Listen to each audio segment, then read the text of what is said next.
In the 1600s, there were so many right whales in Cape Cod Bay off the east coast of the US that apparently you could walk across their backs from one end of the bay to the other. Today, they number in their hundreds, and they're endangered.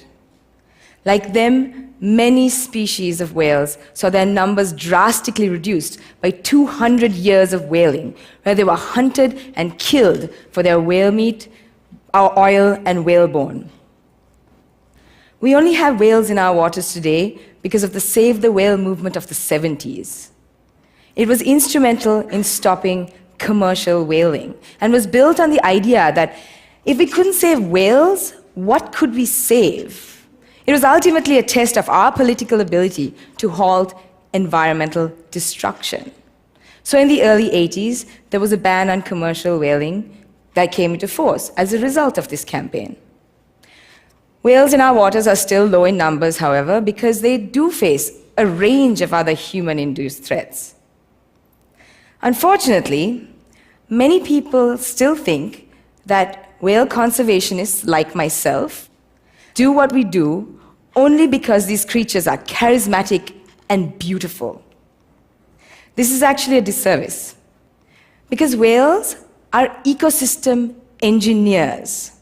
They help maintain the stability and health of the oceans and even provide services to human society. So let's talk about why saving whales is critical to the resiliency of the oceans. It boils down to two main things: whale poop and rotting carcasses. As whales dive to the depth to feed and come up to the surface to breathe, they actually release these enormous fecal plumes. This whale pump, as it's called, actually brings essential limiting nutrients from the depths to the surface waters, where they stimulate the growth of phytoplankton that forms the base of all marine food chains. So really, having more whales in the oceans pooping is really beneficial to the entire ecosystem. Whales are also known to undertake some of the longest migrations of all mammals. Gray whales of America migrate 16,000 kilometers between productive feeding areas and less productive calving or birthing areas and back every year. As they do so, they transport fertilizer in the form of their feces from places that have it to places that need it.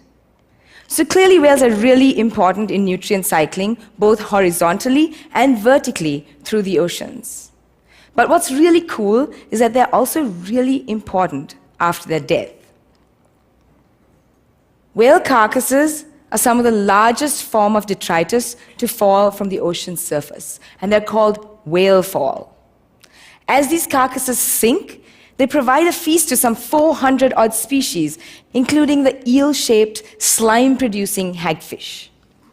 So over the 200 years of whaling, when we were busy killing and removing these carcasses from the oceans, we likely altered the rate and geographical distribution of these whale falls that were descending to deep oceans, and as a result, probably led to a number of extinctions of species that were most specialized and dependent on these carcasses for their survival.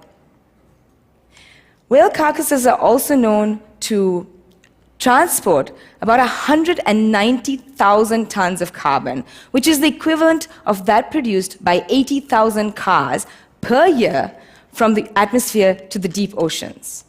And the deep oceans are what we call carbon sinks, because they trap and hold excess carbon from the atmosphere and therefore help to delay global warming. Sometimes these carcasses also wash up on beaches and provide a meal to a number of predatory species on land. The 200 years of whaling was clearly detrimental and caused a reduction in the populations of whales between 60 to 90%. Clearly, the Save the Whale movement was instrumental in preventing commercial whaling from going on. But we need to revise this. We need to address the more modern, pressing problems that these whales face in our waters today. Amongst other things, we need to stop them from getting plowed down by container ships when they're in their feeding areas, and stop them from getting entangled in fishing nets as they float around in the ocean. We also need to learn to contextualize our conservation messages so people really understand the true ecosystem value of these creatures. So, let's save the whales again. But this time, let's not just do it for their sake. Let's also do it for ours. Thank you.